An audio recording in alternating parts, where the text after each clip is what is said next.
ओम श्री गणेशाय नमः। रमा एकादशी की व्रत कथा को सुनने से साधक सब पापों से छूटकर विष्णु लोक को प्राप्त होता है। कथा इस प्रकार है। धर्मराज युधिष्ठिर कहने लगे कि हे भगवान, कार्तिक कृष्ण एकादशी का क्या नाम है, इसकी विधि क्या है, इसके करने से क्या फल मिलता है, सो आप कृपा करके विस्तार पूर्वक बताइए। भगवान श्री कृष्ण बोले कि कार्तिक कृष्ण पक्ष की एकादशी का नाम रमा एकादशी है। यह बड़े बड़े पापों को नाश करने वाली है। इसकी कथा मैं तुमसे कहता हूँ, ध्यानपूर्वक सुनो।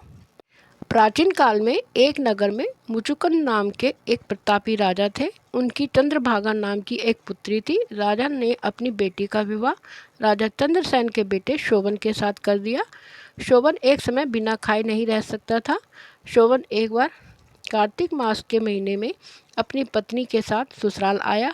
तभी रमा एकादशी का व्रत पड़ा। चंद्रभागा के गृह राज्य में सभी रमा एकादशी का नियम पूर्वक व्रत रखते थे और ऐसा ही करने के लिए शोभन से भी कहा गया। शोभन इस बात को लेकर परेशान हो गया कि वह एक पल भी भूखा नहीं रह सकता, तो रमा एकादशी का व्रत कैसे करेगा। वह इसी परेशानी के साथ पत्नी के पास गया और उपाय बताने के लिए कहा।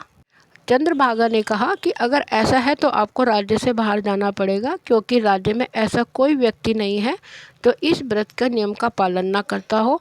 यहाँ इस दिन राज्य के जीव जंतु भी भोजन नहीं करते। आखिरकार शोभन को रमा एकादशी का उपवास रखना पड़ा, लेकिन पारण करने से पहले ही उसकी मृत्यु हो गई।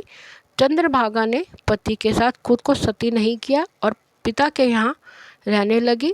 उधर एकादशी व्रत के पुण्य से शोभन को अगले जन्म में मंत्राचल पर्वत पर आलीशान राज्य प्राप्त हुआ। एक बार मुचुकुंदपुर के ब्राह्मण तीर्थ यात्रा करते हुए शोभन के दिव्य नगर पहुंचे और उन्होंने सिंहासन पर विराजमान शोभन को देखते ही पहचान लिया। ब्राह्मणों को देखकर शोभन सिंहासन से उठे और पूछा कि यह सब कैसे हुआ। तीर्थ यात्रा से लौटकर ब्राह्मणों ने चंद्रभागा को यह बात बताई। चंद्रभागा बहुत खुश हुई और अपने पति के पास जाने के लिए व्याकुल हो उठी।